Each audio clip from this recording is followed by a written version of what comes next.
A tasting of dark roast today.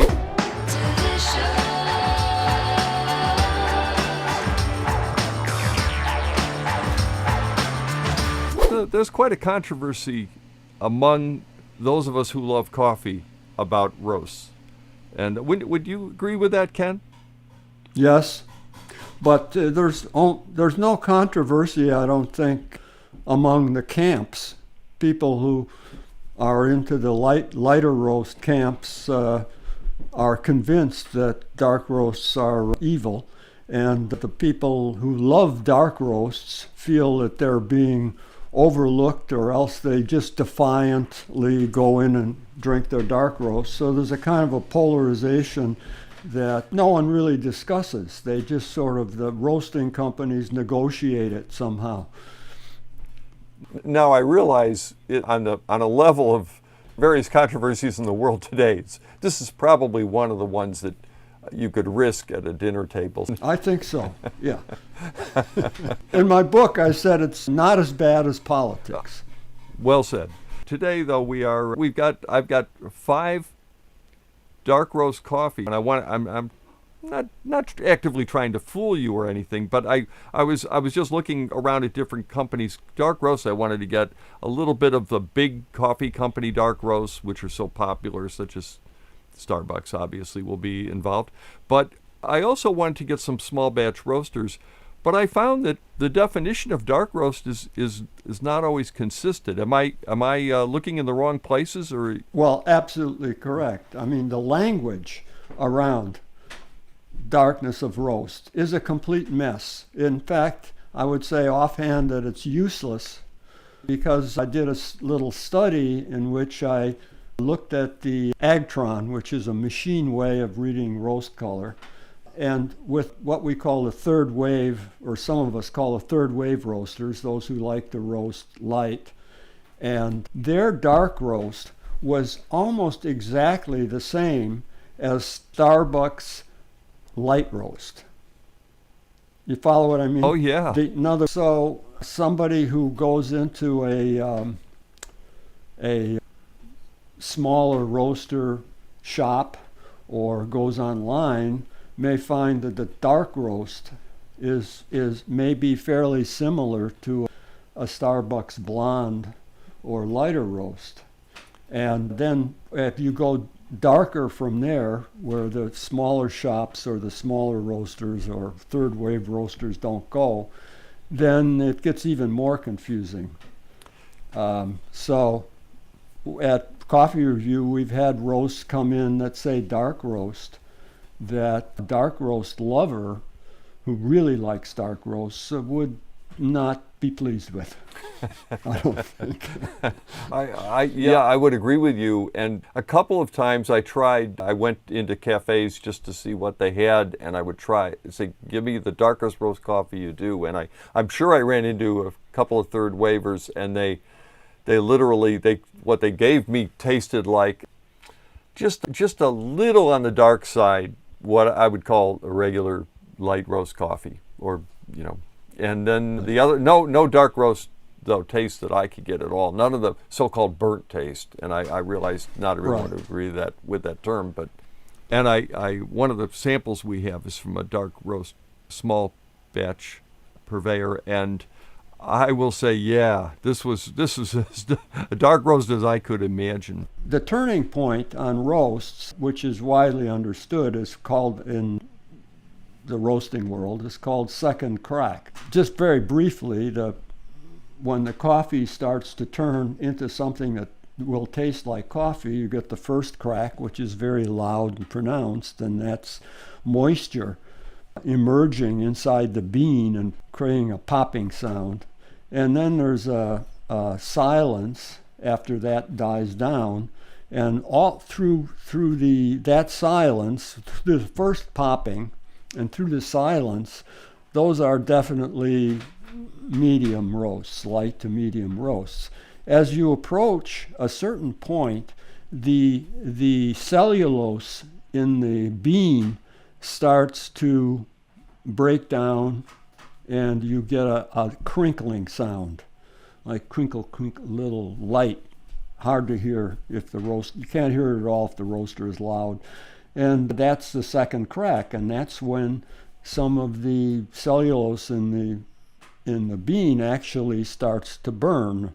And as we all know, in cooking, a lot of times we like that charred or burned taste. And I assume, and it becomes pleasant, but you begin to lose other things. At first, when you get that crinkling of the second crack, the sugars are caramelizing a little darker, and it can be taste sweeter and pleasant. The fruit notes turn towards chocolate, which most of us like. But then as that goes on, you get more and more, you get less sweetness, ultimately less taste. But there are lots of attractive positions in between that edge of that first crack where you're getting a little bit of charring, very light, we call it gently charred taste, to the point where in an extremely dark roast, you get almost nothing except burned taste, really. You get a little bit of sweetness and maybe some floral top notes, but it's all gone. But there are many positions in there. There's a question of how the roaster achieves that darkness of roast. And obviously there are certain ways to try to preserve sweetness and flavor farther into the darkness of the roast. But so that's a picture. Most of the third wave roasters, they try to keep I think around a couple of dark roasts for the dark roast people, but it's a whole craft in itself doing the dark roasts. I'll let you give us your sniffing notes first. Well, I think this is a full-on dark roast, not a ultra dark roast, not a French roast, but a full-on dark roast. And it's clearly you see the nuance of the coffee is not present really in its complexity, but you get a nice chocolatey sweetness with a kind of a crisp, slightly charred, but char is such an overstated word. I mean, there's a slight little, I don't know what, we never know what to call it. You can't call it barbecue because then you're implying spice. Yeah. But a kind of a little crisp, charred, and nice chocolate, good sweetness. It's pretty fresh fruit. It's not quite raisin. So now we can taste it. Is that correct? I think so.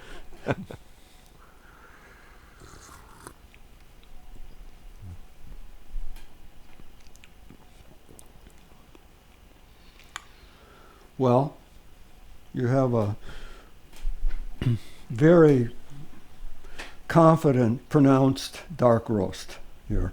There's no holding back, but on the other hand, it hasn't been pushed too far. I like to talk about the structure of the coffee as well as the aromatic flavor notes. And the structure is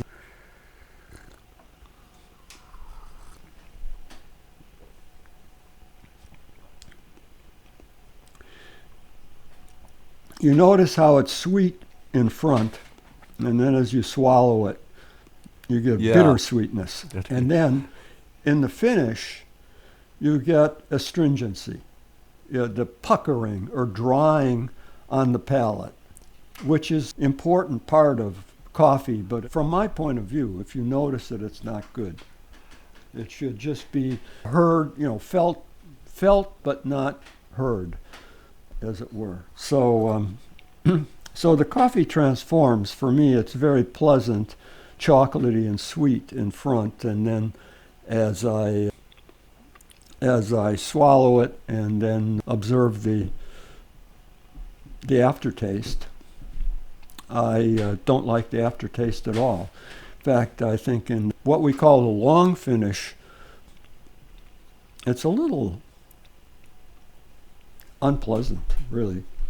For me, what do you think? It's interesting. I almost felt like tasting it today. I'm in slow motion, and you know, in a way, it's good for me to cup with you because I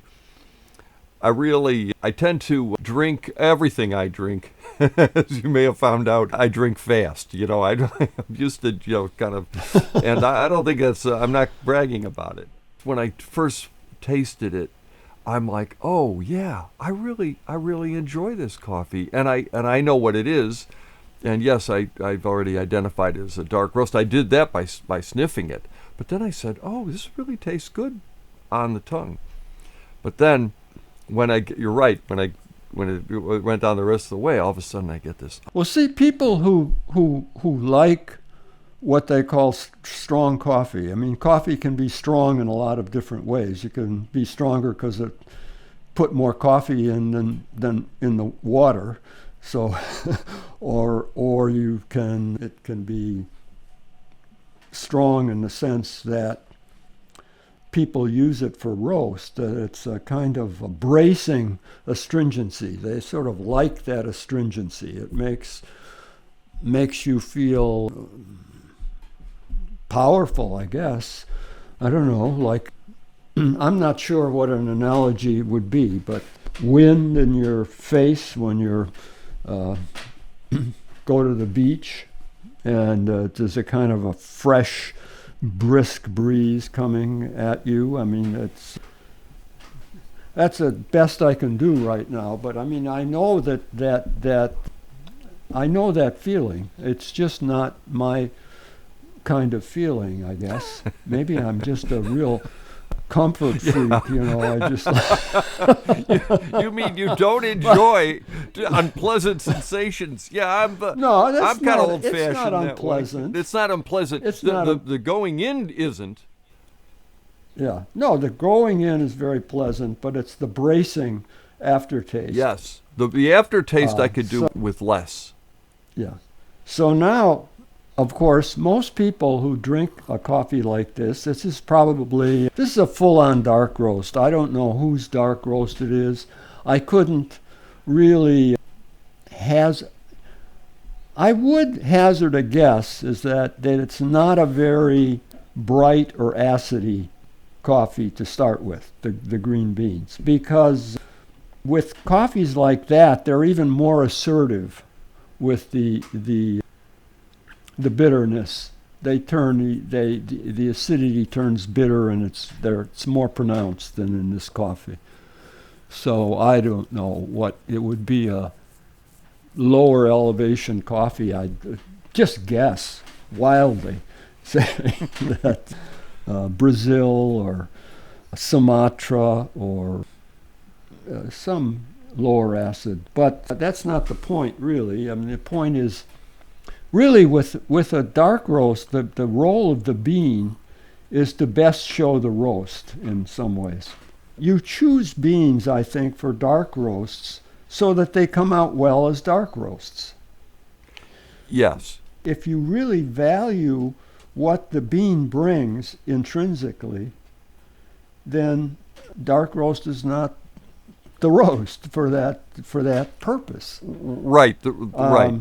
Where, on the other hand, you know, some beans make beautiful dark roasts, probably far better dark roasts than others. They're chocolatier, they're sweeter.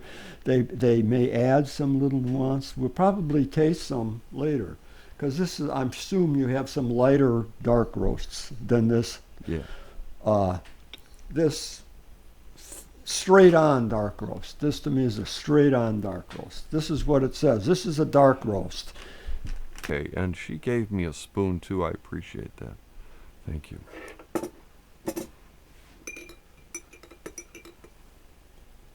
But now, let's look at color here. Yeah. Let's see if we can match that. And this is my. For me, the milk doesn't. The half and half. By the way, we're using half and half, folks. folks, whoever is watching, we're using half and half. And we put in a relatively small amount of half and half. And for me, it doesn't help the coffee at all. It hurts it. The astringency in the structure is still there. The bitterness is still there. It didn't really sweeten and go chocolatey for me. I would agree with both of those assessments. And sometimes, as I mentioned, I like cream in my coffee occasionally. But this coffee, it didn't buy frankly as much as I thought it would. I thought it would really smooth. I just added more Did milk. You? Okay, let me or more half and half. Let me match rather. you. I'm not gonna. I've got the same budget for milk you do, so let me put some. Wow, this is getting to be. Now it's getting. Okay. We're. Yeah. This is the old joke about, I'm having some milk and put a little coffee in it, Mom and Dad. Yeah. It's sweetening and the chocolate's coming out. Oh, mine too? I shouldn't even say chocolate. It's more of a caramel. Yeah, The caramel's coming out. It's right. But I really liked it best as a black coffee, I think. I don't know. I think I like this the best. I think it's what is it? It doesn't have sugar in it, I know, but it's a Boston style. Well, you notice though here, Kevin, with the substantial amount of half and half, that the finish is more pleasant to me. Yeah, it's the finish more than anything. It takes away. You see, the milk I think mutes the whatever produces the astringency. So instead of the astringency with the straight black presentation, the astringency I think took over in the finish. Here it doesn't. I still getting caramel and some pleasant, maybe dried fruit sensations, but above all it's sweeter. Yeah. And less astringent in the finish now. Well, I like the finish better this way. Obviously we can't have what I'm going to describe, and I like the beginning with it black. I like the entrance. I agree. With it black. Right, and I think when one talks about finish, sometimes people think that this is some kind of snobby. Finish is such a fancy word, and it doesn't sound like real, perhaps, or sounds a little fussy, I suppose, talking about the finish. But the finish is important because that's what we walk away with, and that's what bridges between sips, and I think really it affects mood, along with the caffeine. A good finishing coffee may lift our mood. So that's my little a kind of tribute to the finish or aftertaste. All right, there it is, Ken. I see the mermaid, so it must be Starbucks. I can't read Starbucks, but I do read some. There we are. And single origin Sumatra. Does it say anything about roast? It says dark roast. Dark roast, it says. Yeah. Dark roast. Well, that's fair enough. It's a dark roast. That's a good term. This is definitely a dark roast. They're not honestly packaged. Not misrepresenting it. Honestly. And the Sumatra, that's a low acid coffee usually. Yeah. And Sumatra is famous for having what people call earthy notes, which are really musty notes, to tell you the truth. I don't really get that with this, but if I had another dark roast next to it from Costa Rica, I probably would, through contrast, be able to carry on about earth, but I don't particularly get it, really. It could be that the Sumatra bean contributed to the astringency in the finish, though I doubt it. I think it's a nice I don't know, see, that anybody could tell this was a Sumatra. Often people we can talk about the earthiness as a kind of malty taste. Yeah, and I like that. So let me try that on this, See if even though it has milk see if we've in got it. Yeah, like it's. I'm not getting it. Yeah. Do you get it? Now, right. This is the tribute to association and stimulation by language. Right. I would say I'm getting something that I would call, that malty would be a fair word for. It is like got a little bit of chocolate malt taste to it. So that's fine with me. So I'm good with it. However, it is a little darker roasted than I probably like, although I don't think it's going to be the darkest roast coffee we have today. Dark roast number 2.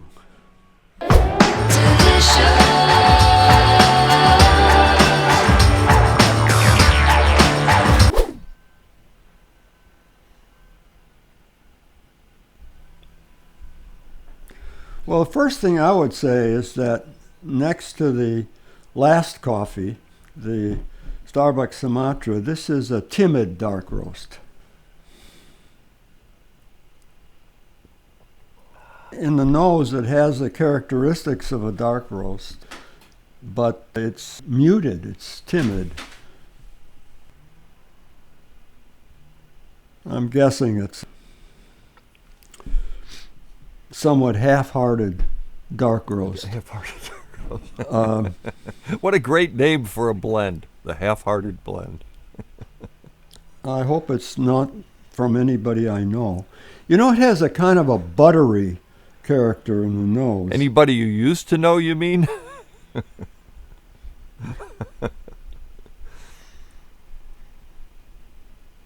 Yeah, it's sweet, has caramel, but that kind of soft, buttery quality to the aroma is pleasant. So maybe I'm just letting myself be swayed by the transition. Sipping. You notice how much smoother this coffee is on the palate. The structure is understated, sweet, subtle. It lacks that the bitterness and also the astringency in the finish. Yeah, better ending. I'm finding that I need to recalibrate around subtlety with this coffee. I'm trying to get to the other one was so direct. I can see, though, just picking this up on a practical level, picking this up and drinking it and not thinking about it much, but knowing that you're getting something sort of hot, caffeinated, and pleasant. Pleasant, sweet, fairly sweet.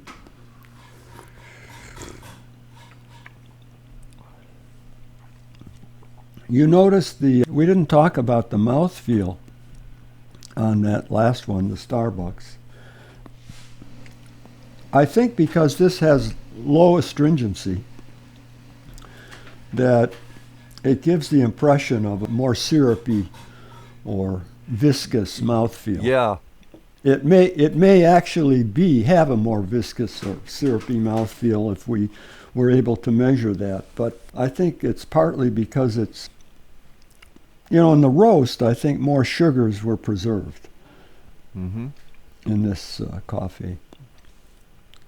Yeah, I didn't get syrup in the last one much at all, and that Sumatra oftentimes has that. I didn't get it. Yeah, remember I said in the nose that it had a buttery character. I don't get buttery necessarily in the cup, but I'm getting a kind of very nice mouthfeel. Yeah, it's a sense of viscosity. Very nice.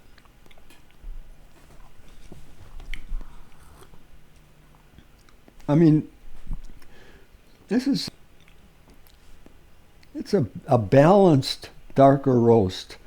Some people would say it's too quiet, too timid, maybe, or not complex enough, but it's pleasant drinking, and it does.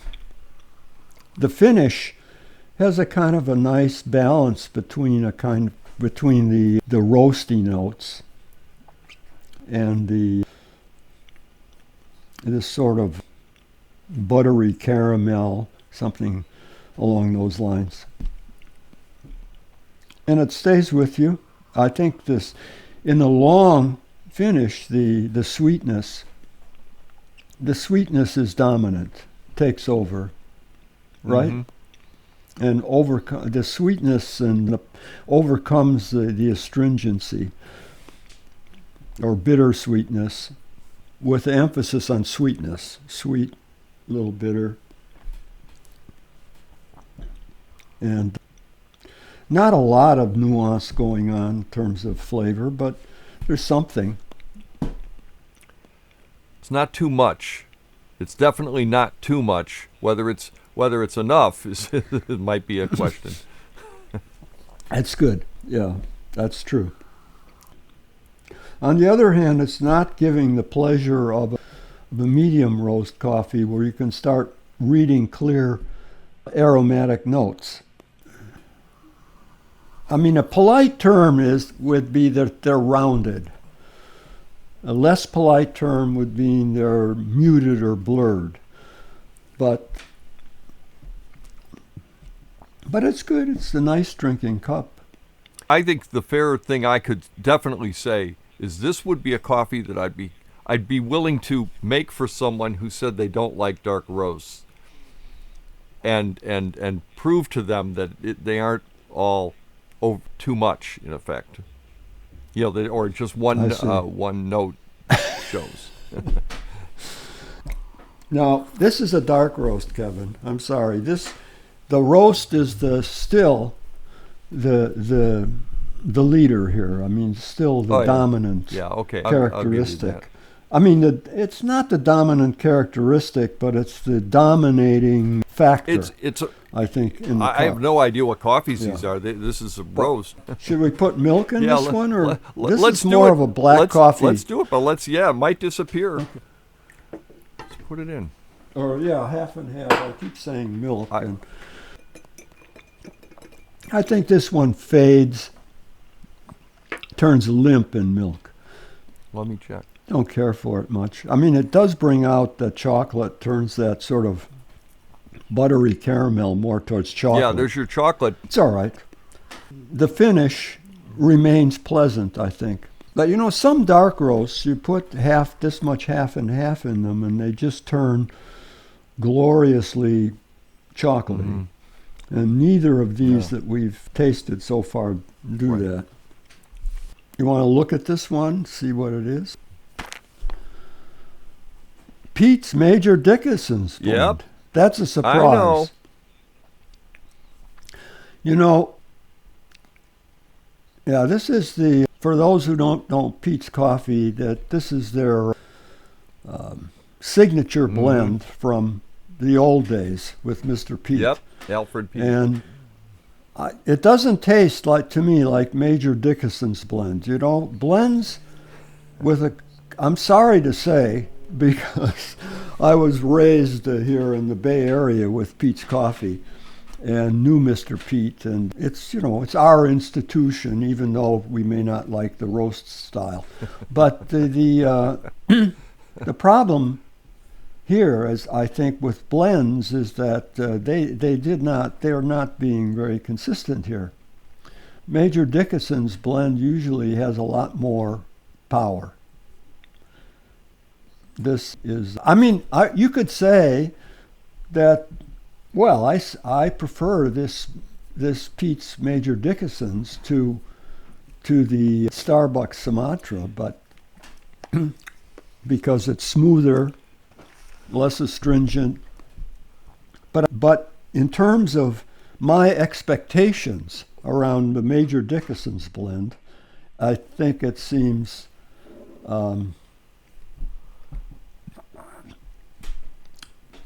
seems a little half measured, half-hearted. A little sentimental choice for me, because one of the first times you and I had coffee together in your neck of the woods was at Peet's, and we both had Major Dickason blend. And I recall it well, and this particular coffee tastes like Major Dickason's Light to me today. It doesn't know, Yeah. and I remember saying it. No, that's good. That's good. Yeah, exactly. Yeah, I agree. Not a full major at all, you know. Right, yeah, right. Maybe not even a lieutenant. Yeah, a cadet. Staff sergeant. Yeah. No, that's not fair. Dark roast number 2.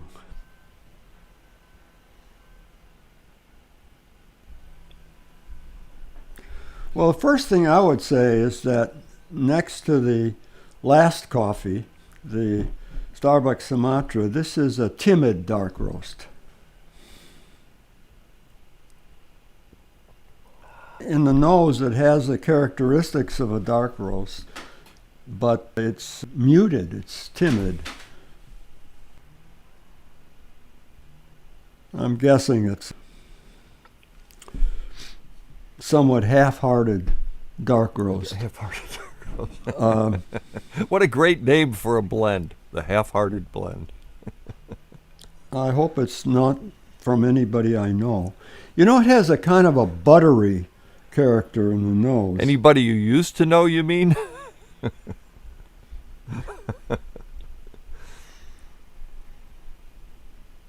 Yeah, it's sweet, has caramel, but that kind of soft, buttery quality to the aroma is pleasant. So maybe I'm just letting myself be swayed by the transition.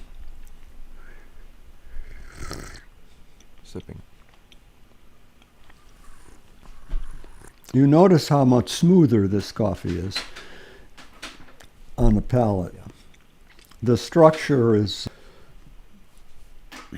understated, sweet, subtle. It lacks that the bitterness and also the astringency in the finish. Yeah, better ending. I'm finding that I need to recalibrate around subtlety with this coffee. I'm trying to get to the other one was so direct. I can see, though, you know, just picking this up on a practical level, picking this up and drinking it and not thinking about it much, but knowing that you're getting something sort of hot, caffeinated, and pleasant. Pleasant, sweet, fairly sweet.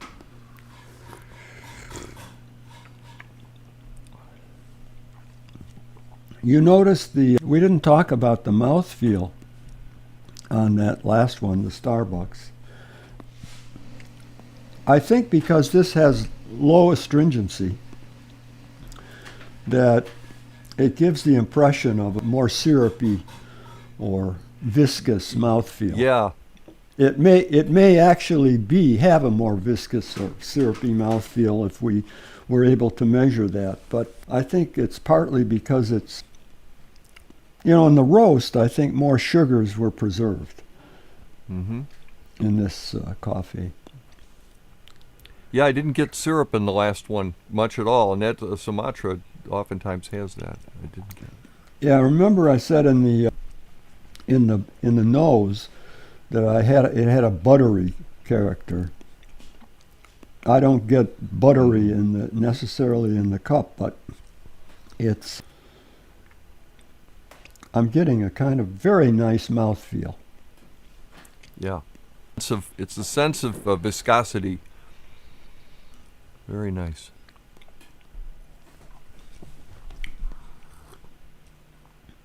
I mean, it's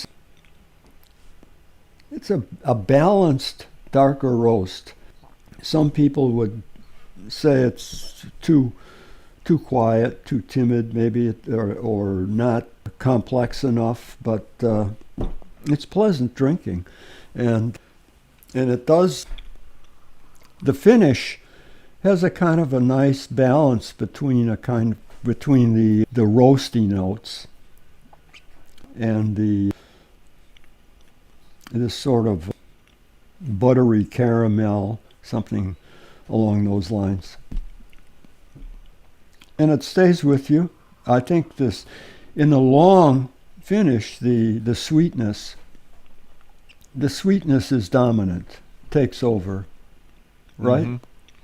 And the sweetness overcomes the astringency or bitter sweetness, with emphasis on sweetness. Sweet, a little bitter. And not a lot of nuance going on in terms of flavor, but there's something. It's not too much. It's definitely not too much. Whether it's enough it might be a question. That's good. Yeah, that's true. On the other hand, it's not giving the pleasure of the medium roast coffee where you can start reading clear aromatic notes. I mean, a polite term would be that they're rounded. A less polite term would mean they're muted or blurred. But it's good. It's a nice drinking cup. I think the fair thing I could definitely say is this would be a coffee that I'd be willing to make for someone who said they don't like dark roasts, and prove to them that they aren't all too much in effect. Or just one note shows. Now, this is a dark roast, Kevin. I'm sorry. The roast is still the leader here. I mean, still the dominant characteristic. I'll give you that. I mean, it's not the dominant characteristic, but it's the dominating factor. I think in the cup. I have no idea what coffees these are. This is a roast. Should we put milk in one, or let's is more of a black coffee? Let's do it, but it might disappear. Okay. Let's put it in. Or half and half. I keep saying milk. I think this one fades, turns limp in milk. Let me check. Don't care for it much. I mean, it does bring out the chocolate, turns that sort of buttery caramel more towards chocolate. Yeah, there's your chocolate. It's all right. The finish remains pleasant, I think. But some dark roasts, you put this much half and half in them, and they just turn gloriously chocolatey. Mm-hmm. And neither of these that we've tasted so far do that. You want to look at this one, see what it is? Peet's Major Dickason blend. Yep. That's a surprise. I know. This is for those who don't know Peet's Coffee, that this is their signature blend from the old days with Mr. Peet. Yep, Alfred Peet. And it doesn't taste to me like Major Dickason's blend. Blends with I'm sorry to say, because I was raised here in the Bay Area with Peet's Coffee and knew Mr. Peet, and it's our institution, even though we may not like the roast style. But the problem here, as I think with blends, is that they're not being very consistent here. Major Dickason's blend usually has a lot more power. This is, you could say that, I prefer this Peet's Major Dickason's to the Starbucks Sumatra, but because it's smoother, less astringent. But in terms of my expectations around the Major Dickason's blend, I think it seems a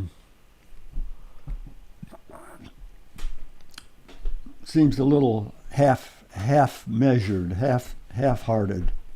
A little sentimental choice for me, because one of the first times you and I had coffee together in your neck of the woods was at Peet's, and we both had Major Dickason's blend.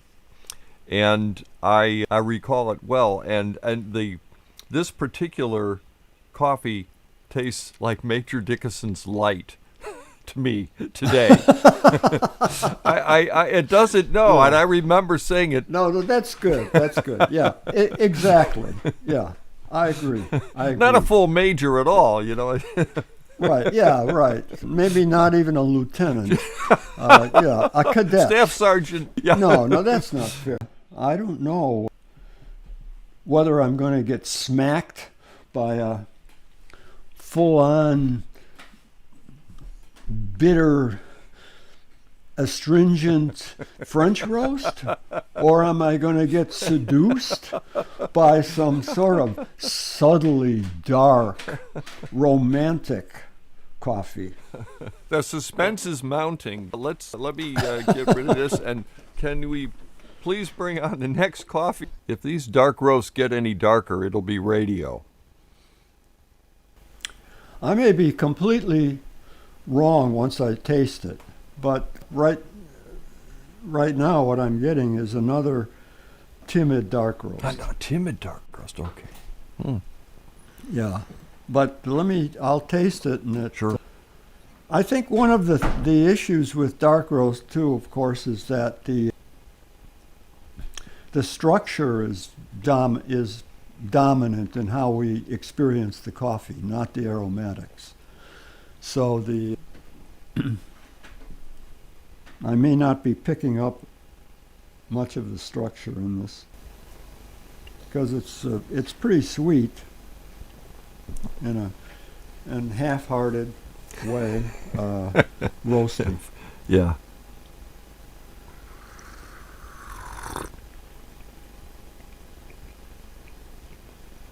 Uh-oh. Yeah. You know, this is not an extreme dark roast, but it's a pretty dark roast. When I was talking about the second crack, this is sort of well into the second crack. Yeah.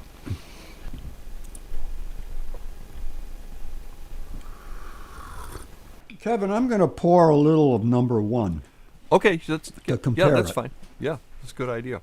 Roast I've ever tasted. Oh, okay. I'm not a dark roast fan. Here's your number one. Yeah, okay, good. Okay, so we're going back and forth between numbers 1 and 3 a little bit. Kind of interesting. Well, I just poured two also. Oh, you poured so two I'm also. Smelling all three. Okay, Yeah. well I can do that as well. So now we're doing some comparisons. This works out really well. Now, are you just smelling or are you drinking? I'm still Okay. smelling. I'm wondering, Kevin, whether by starting with the Sumatra, we're understating the influence of the bean. That this very powerful presence in the Starbucks in number one isn't partly owing to the bean, because what I get in this number 3 is that it's pretty dark roast, but it doesn't have the energy, Yeah. doesn't have the power of the Starbucks Sumatra. Well, let me taste it. Did you have anything else on the nose that you want to? I mean, number one, and again, look, this may end up being one of my many mistakes in life, but I started with the Sumatra, and yes, there's a risk to that. It does have such a big entrance. Yeah. Well, I was attributing it all to the roast, or most of it, but now I'm changing my tune. There's no depth. There's not much depth. I'm getting the dark roast in front.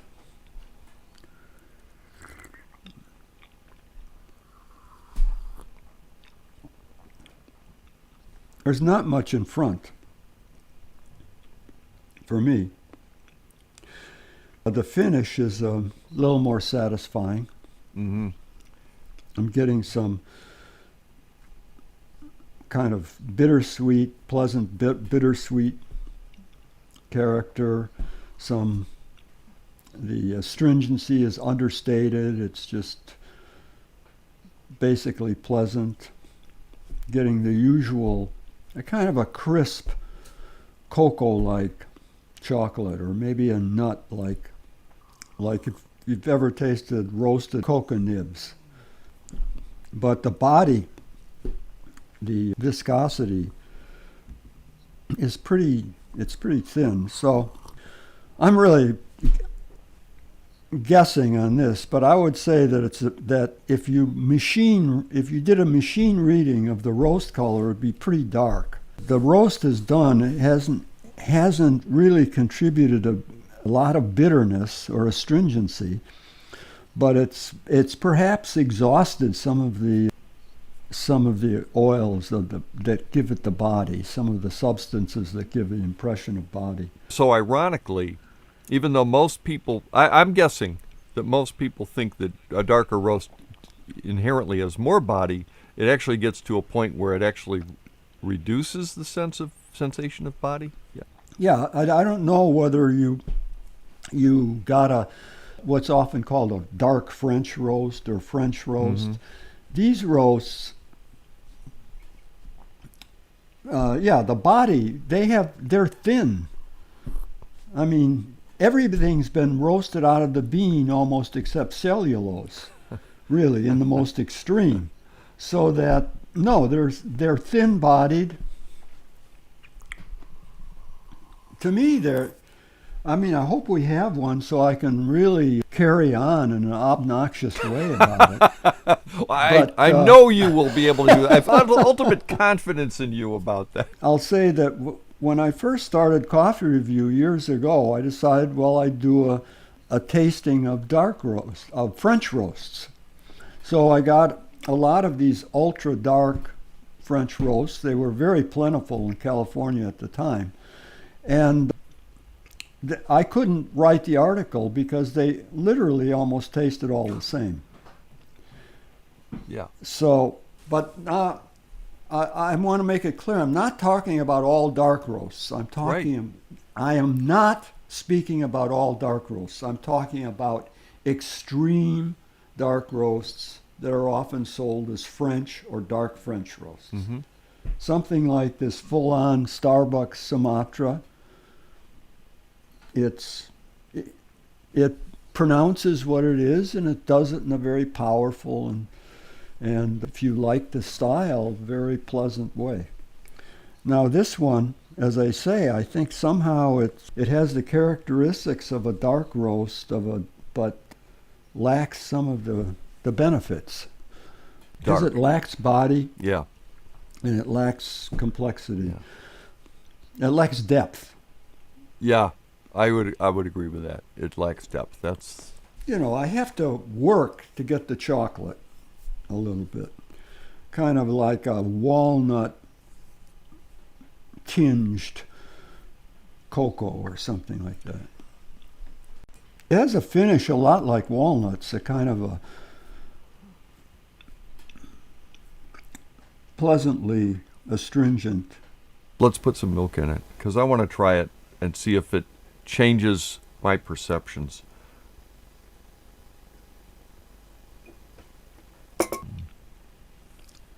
Well, for me, it just sort of dies even farther. It was sort of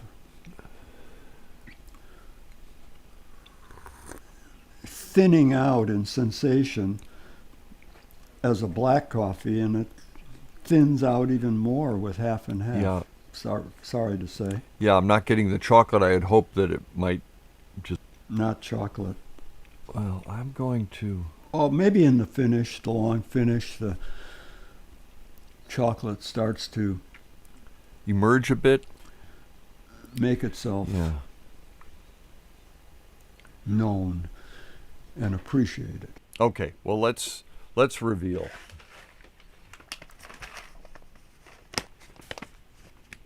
It's fundamental coffee.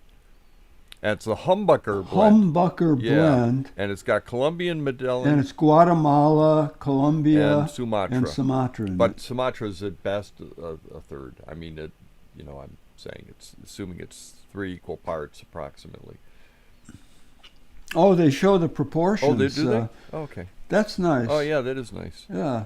Yeah. See, remember the old days? The roasters wouldn't even say what yeah, was everything's in their a blends. secret. Yeah, I know. And now, yeah, couldn't be. Well, I suppose it could be more explicit, but it's pretty Very explicit. transparent. Yeah, I like that. Yeah. So.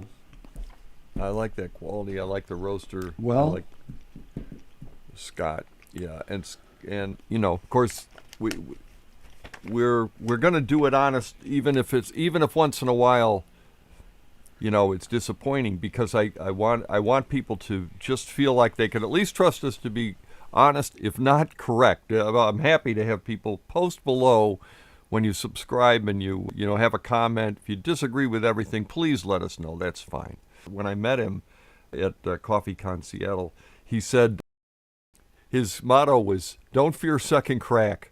You know, we may be talking about the green coffees here after all of my carrying on about you. It's very difficult to read the green coffee, but as I said, it has a profound influence on the cup.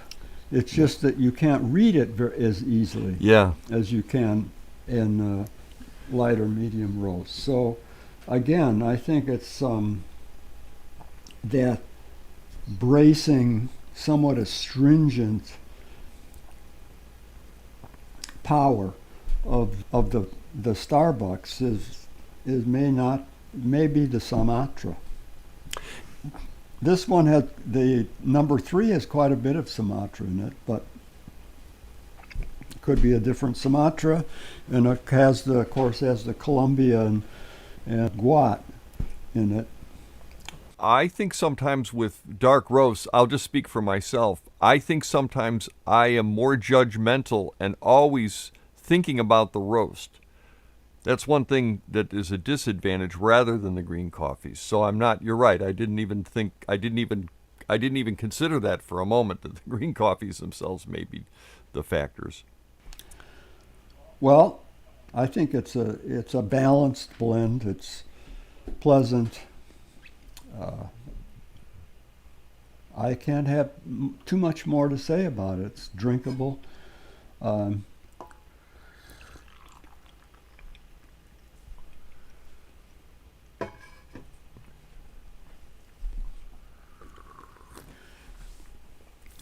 I'm getting highly caffeinated from this, and I may have to start spitting. Okay, that's okay.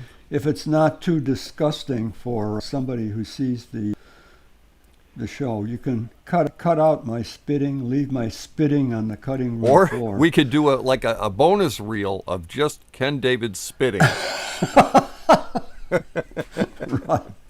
Right. Get the greatest spits, his greatest spits, instead of hits. Right. Yeah. Well, anyway, I understand that. I'm getting a little caffeinated too, but that's part of why I do this. Yeah. You know. Well. I mean, I came from music after all. Me too. Okay. So the light is okay. The light looked great. You look marvelous. Yeah, I know, but I meant, is it different from before? I don't know. I don't know. We don't know. We can't get Dennis to ever tell us. We don't think he really watches. Oh. This is a little different. Yeah, isn't it though? Well, it smells like you snuck in a kind of nice, fruity, natural coffee that's also been dark roasted, I assume, since we're tasting dark. Yeah, everything is identified as a dark roast. Yeah. As I said, it's much different from the others, and it's, I think, a natural process, fruity coffee. In other words, dried in the original beans, at least a lot of them. If it's a blend, but it's dominated by some fruity natural coffees, and natural, of course, means dried in the fruit. There is a roast character, but the character of the green coffee is more in front, I'll say that.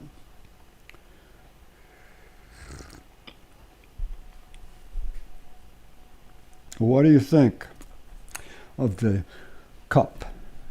Oh, I haven't tasted it yet. Should I taste it? Oh, okay. Okay. Well, I've Okay. tasted it. I'm ahead of you.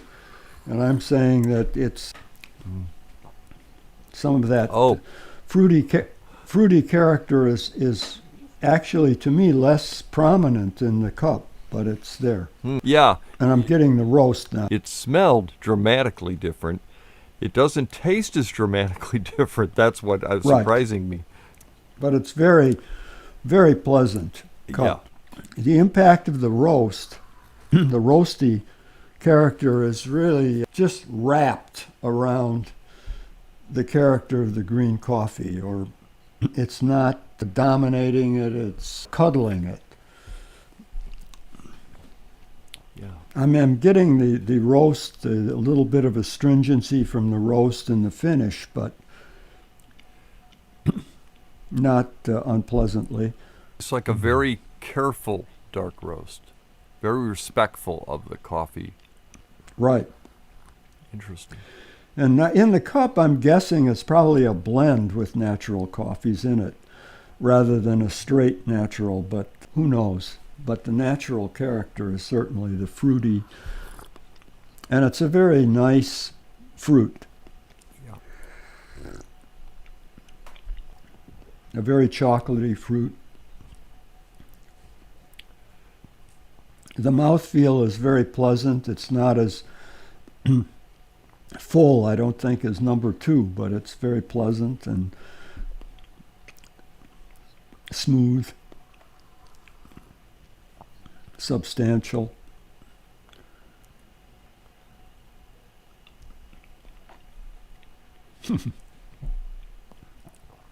Nice coffee. I keep drinking it. Yeah, I was ready to caffeinate it, so.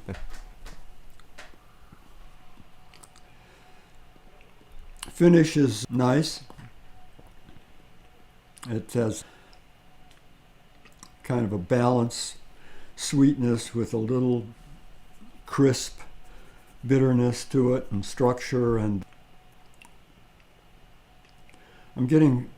perhaps I'm getting some flowers in the finish. Some kind of dusk flower. Not real dominant, but definitely there. The fruit,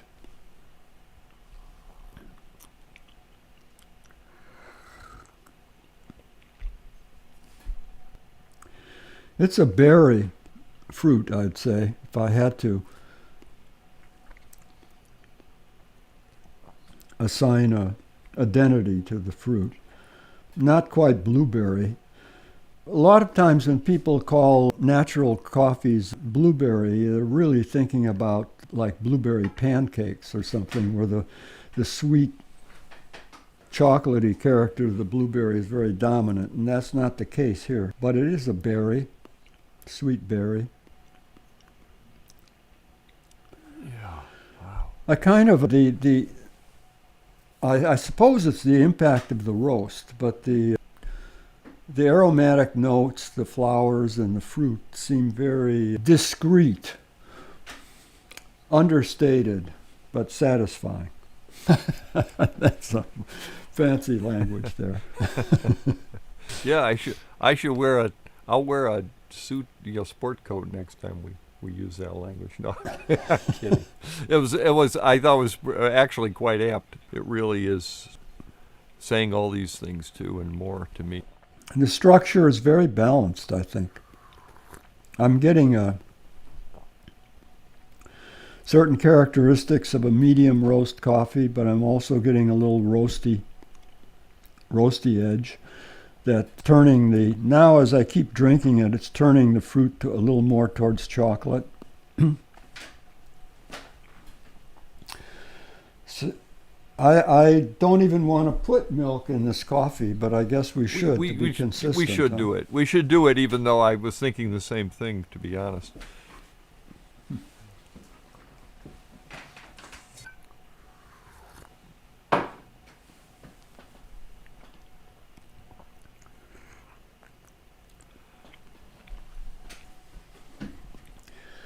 Kills the coffee, to me.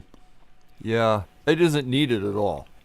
And I'm enjoying the milk shot now, just letting it settle in. Yeah.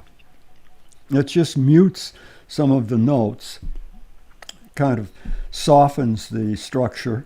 It's pleasant. Yeah, well, it's the quintessential smooth cup of coffee. What is this coffee? Okay. Henry's House of Coffee. Lift it up a Right little in the bit. neighborhood. Bella.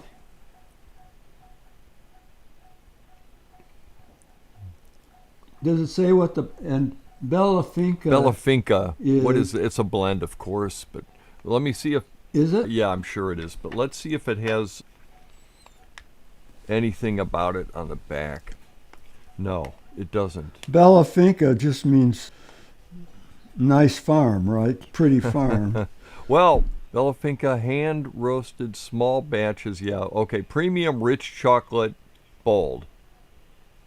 I'll go along with that, but it doesn't. And of course, I've met these folks too at CoffeeCon San Francisco, but I wonder it doesn't have which varietals if it's not just one. And you're right, it does say it's a blend.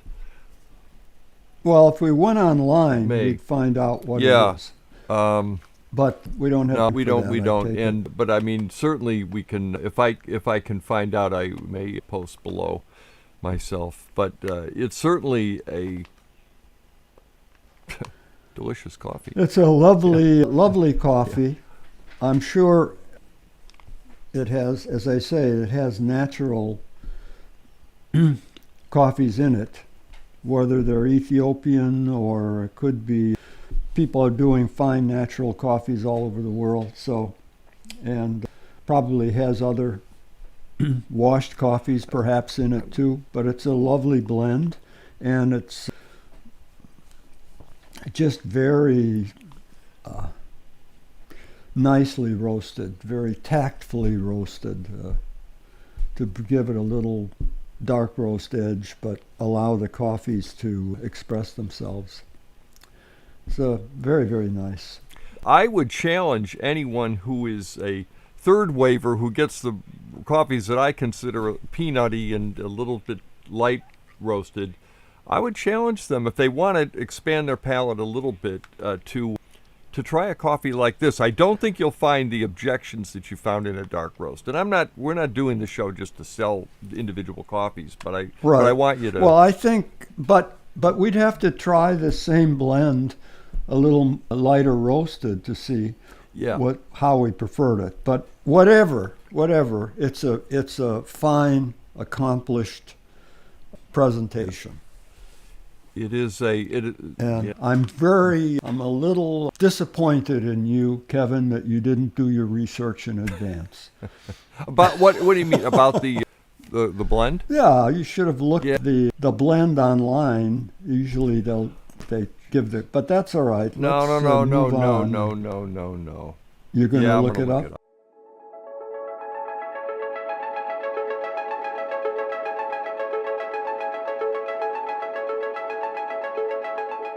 Nope. Sorry, but I don't know. Kevin, I'll have Jason research it. It's predominantly Central South American with some East African coffee, all washed. All washed. Mm-hmm. Uh-oh. I was wrong. But I thought there was a natural in there too. Oh, yeah. Yeah. Central America and East African. Central South America and East African. There may be some semi-washed in there. You mean honey coffee? Mm-hmm. Yeah, there must be. I mean, I smelled it. There's something. Yeah. Yeah. But no natural apparently. Okay. Yeah. Okay, are you going to give us more about that coffee? Yes, we have more on that coffee, and if the roaster is disclosing accurately, it has no natural or dried in the fruit coffees in it. However, all of us here at Coffee Review feel that we get a natural character in that coffee, So the coffees come from South America, Central America, and East Africa, very precise. And somewhere along the line, I think that there must be what we call honey processed coffees. In other words, where the skins of the coffee fruit are removed, but the coffee is dried in the fruit pulp, in the flesh. Because somewhere there's a kind of a natural character in there. And among all those coffees, perhaps was overlooked, but by the roaster, I don't know. But at any rate, this is very kind of old-fashioned not to disclose your blend components. Interesting. It is what it is, and it's a very nice coffee. So anyway, that's where we have to leave it now. So short of we called the roaster, and short of going over there and calling in some people from Chicago, we're probably not going to get any more revelations. Here we have another one. yeah. Have a smell there, have a whiff, have a Oh, whoa. sniff. Wow. Another very distinctive Yes. coffee. Wow, it's powerful. Lovely coffee. This is another fruity coffee, and now I'm reluctant, since I missed it and a little bit with Henry, or jumped to conclusions with Henry's House of Coffee blend, but I would guess that there's naturals in here, in the blend. It could be very sweet, fruit-toned, washed coffees. It's brighter than the Henry's, I think. Mm-hmm. Out in the nose, yes. Yeah, it definitely is brighter than the Henry's, which would mean that it's probably it's very sweet, very pure and sweet washed coffees, perhaps. Lovely. The roast, the impact of the roast really is only just to round the coffees, I think, to round and soften the brightness. I don't get much, at least in the nose, I don't get much distinct roast character. Interesting. But it's a very pronounced coffee. It has very character. It announces its presence very strongly. So perhaps that would make it acceptable to a dark roast lover, because its intensity might seduce the dark roast lover. Now, it doesn't strike me as quite as distinctive in the cup as in the nose. I'm going to taste the Henry's House of Coffee here. By the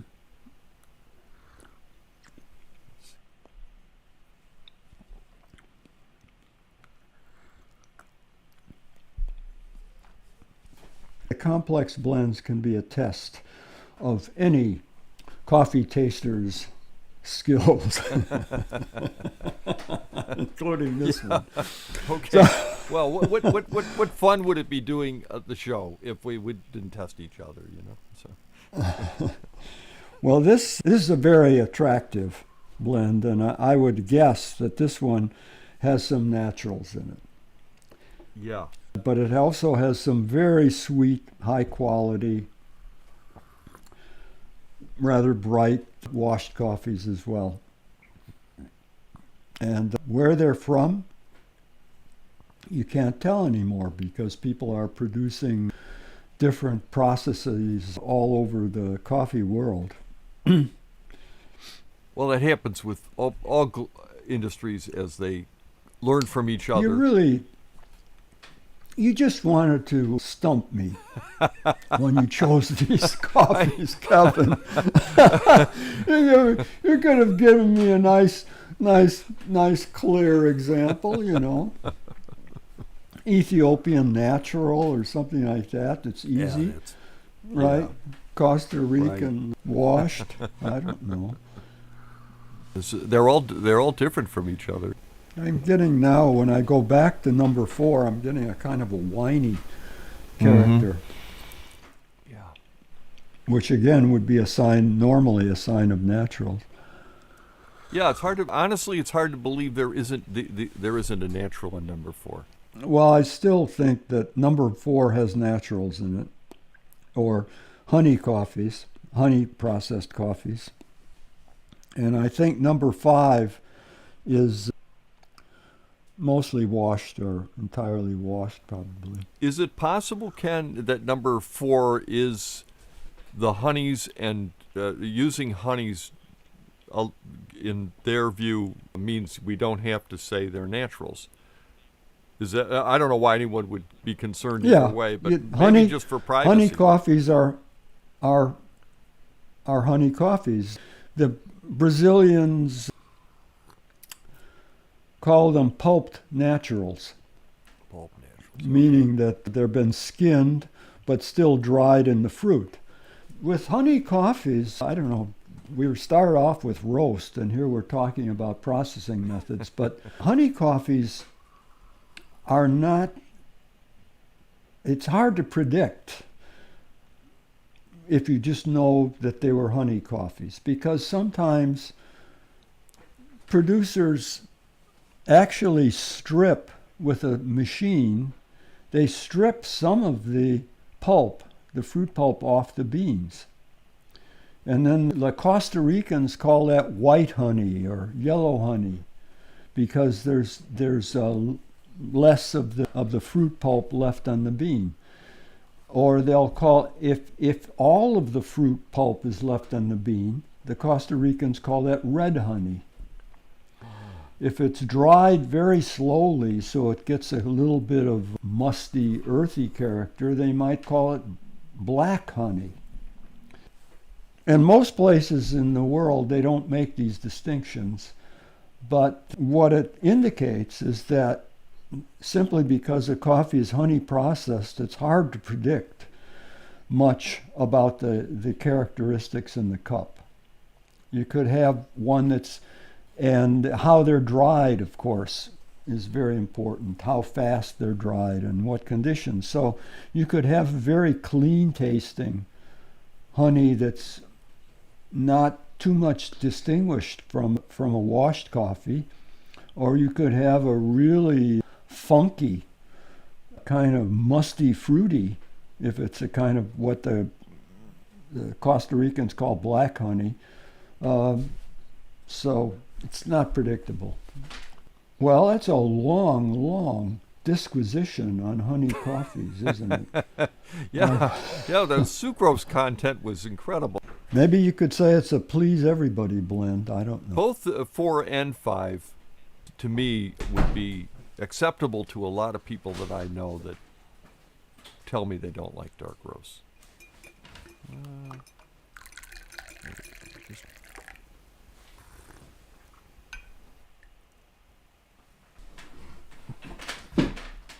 It's a pretty forceful coffee. It is. So it doesn't transform much in milk, I don't think, but it remains itself. It maintains character in milk Stands in a up pleasant to it. way. Yeah, it stands up.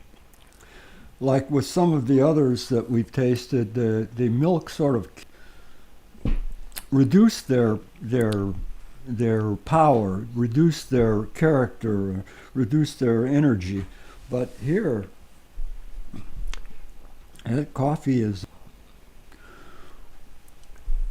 well-structured coffee that will maintain its character right through the milk, or the half and half. Be no hesitation putting milk in it if you wanted milk, because you're not going to lose your coffee. It does kind of chocolate, Yeah. turn the fruit chocolatey. Yeah. I mean, it maintains the brightness. Mm-hmm. So chocolate fans might be disappointed by the bright character of the, but it's definitely a bright and chocolatey coffee both when you taste it in milk. Surprising, because this was a surprise of the tasting to me. What is it? Here we go. Kevin, can you unveil it? Allegro. And see, No, look at you this see, extra. this is a, Kevin, remove it so I can see your face. Uh-oh. That this is a perfect example of the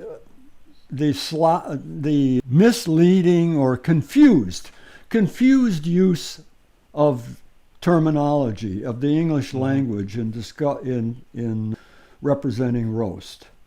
Yeah. This is simply not. Let me look at it Yeah, again. sure. Does it say Oh, dark extra French? dark. Extra Extra dark dark. French. This is crazy. Yeah, look at that, folks. See, I think what intense smoky full. I mean, they should just Allegro. May I speak to Allegro? Allegro, get a new copywriter. Have this person taste coffees and then write the copy. What you should say is a marvelously balanced, darker roast.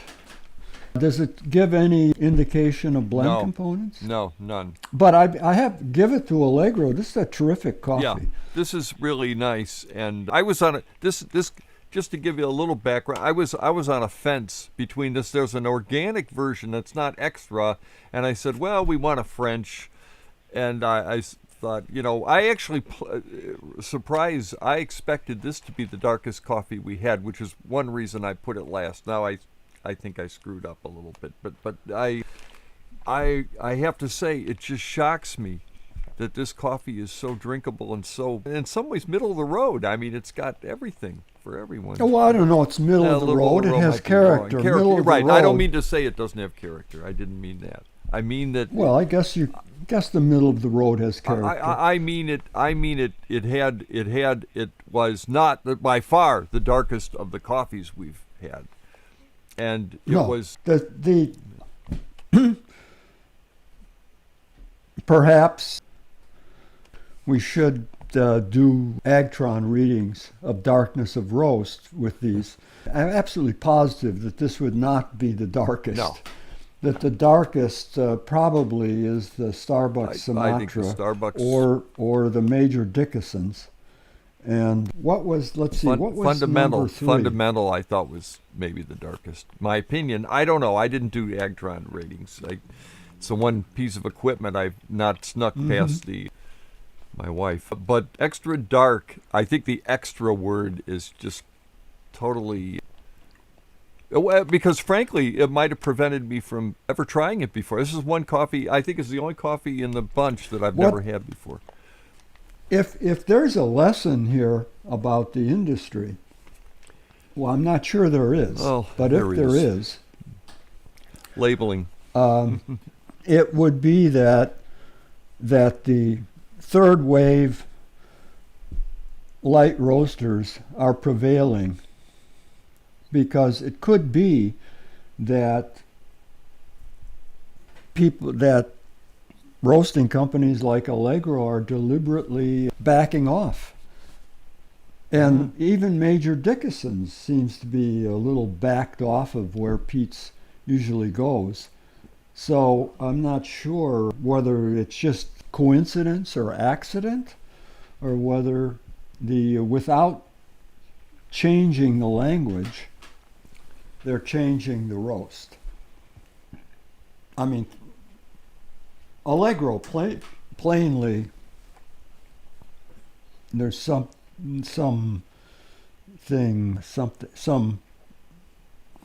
deliberate or unconscious misrepresentation between language and the roast. And it's a very fortunate one because it's a splendid coffee. Yeah. So. Agreed. Well, that was more challenging, Kevin, than I expected it to be. Yeah, me too. In fact, I recall when we talked about what we wanted to work on next, and I kind of batted it around with everyone here, and I said, in a way, this could be the shortest show we've done because of the fact that I thought, are we going to be able to tell them apart? Very much not the case. They were very distinctive coffee differences between them. But I want to repeat again that what I'm saying about ultra dark roasts, which we have none here. Not really. None. No, not really. None. Yeah. But with ultra dark roasts, those are the ones that taste the same. Dark roasts, regular dark roasts, whatever they are, I don't know. Here we have one dark roast, two dark roasts, I suppose, if you count the Peets. They're very different. Well, Ken, there's nothing more I could really add to what you're saying. I mean, this has been a fascinating look. We got to put them in order, though, of our preferences. And I don't know if that's going to be difficult or not difficult. I think it's very difficult. I would say that the Starbucks Sumatra, for somebody who likes dark roasts, particularly a traditional dark roaster, because Sumatra was the original dark roast with Alfred Peet. I mean, he popularized Sumatra and popularized dark roasts at the same time. So, and it's a good example. I mean, it has the bite and authority that people like in dark roasts. At the other extreme, the Henry's House of Coffee and the Allegro, so-called dark French, are just splendid coffees all around, I think. And so with the major Dickasons and what was number 3? Number 3 is Fundamental Humbucker Blend 3. Fundamental Humbucker Blend. Humbucker Blend. These coffees, I think they just lack the interest for me of the extremes. That I can see the Starbucks Sumatra as definite pleaser for somebody who's a traditional dark roast drinker. I can see the other two for people who, I don't know, they just want a pleasing, satisfying, rather complex coffee with a little dark roast edge. So if I would say rank them from a dark roast lover's, old-fashioned dark roast, traditional dark roast lover, I would put the Starbucks Sumatra first. But I don't know where the others are not, don't have the power of the Starbucks Sumatra. So on the other hand, if I say somebody who's a coffee lover and is versatile in their tastes, then I would put, I guess, number 5 first and number 4 second. Well, I'll just take them one at a time and just say what I think about them. Oh, is that flower expert again? Yeah, right, yeah. I think it's your ex-friend. Yeah, I have no Yeah, doubt. right. I know. He was going to call You'll definitely call hear me from first. him. Yeah, well, anyway. Yeah, and say, how could I have perverted this situation and humiliated his good friend Kevin? Well, first of all, let's take the Starbucks. The Starbucks was really surprising to me. I'll be honest with you. I've got kind of a David and Goliath fantasy when it comes to big companies. So, just so you know, my biases, everyone. I would like to have seen Starbucks take a knock. Okay, if anybody, because I feel like small businesses. I always feel sorry for them. I relate to it. My parents were small business people. I've been one most of my life. So. When I worked for large companies, I always got walked out to the car by human resources people, hopefully armed. I like to think I'm dangerous. Starbucks really surprised me. I thought it was really has a big punch, and in a way I felt bad putting it first because it's the first coffee. Wow. I mean, it just from that point on, It was like having Richard Burton in a film. The moment that he walks off stage, everybody, the rest of the film, you're wondering, what's up? What's Richard Burton doing? I felt that way about the Starbucks. It's a big coffee. Second of all, the Peets, I'll tell you what, I realized about maybe all three of the first three. Yes, dark roast coffees, things have gotten, apparently they seem like they're almost apologizing, and the Peets seemed a little less than I remember. Maybe my impressions have tempered over the years, but I thought Peets, the first time I had Major Dickason, I thought, wow, this is a big coffee, and I didn't think as big today. So I still think it's a pleasant coffee, and if you like dark roast and you like Peets, I'm not going to talk anybody who likes Peets out of liking Peets. I mean, they're a place that has tremendous loyalty. Fundamental, I like the guy. I like the fact that he's a small business person trying to We're on number 3 now. Yeah, right? number 3. He's willing to go the extra mile to do something. Must say, I was a little surprised that it didn't make more of an impression on me as far as how dark roasted it was and how big it was. I always associate I want a bigger coffee, and I want to be really bowled over. In a way, Starbucks made that impression more than he did on me this time. I've had other coffees of his, though, that I really liked a lot, and I'm not going to, I'll try again in the future if he'll let me have one. And then going to Henry's, I will tell you, Henry's coffee was the one that I all around would probably, it's the one I'm going to use next when I walk away from here to make coffee this evening, because I do have an after dinner cup of coffee, and this is probably what I'm going to have tonight. I really like the coffee. I was surprised it had as much varietal, kept everything crowd pleaser for me. It made me appreciate it. Still had a little bit of roast. I realized it was a dark roast. Great after dinner coffee, I would predict.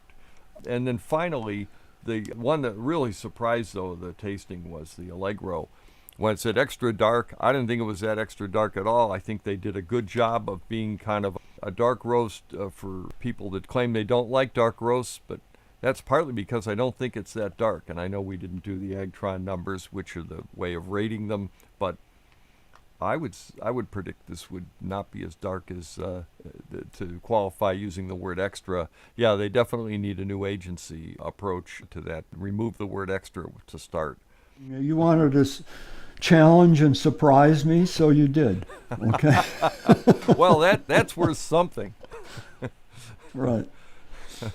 Well, and I was surprised myself in terms of the Major Dickasons in particular, that was such a relatively timid coffee when I associate power with it. The other point I would make, if for anybody who's watches this segment, at least of the show, is that I don't think you can necessarily generalize to all Starbucks or all Peet's coffees from these single examples, or any of these coffees, but particularly the Starbucks Sumatra. When we do our coffee review tests sometimes and toss in a couple of Starbucks, the Sumatra does very well usually.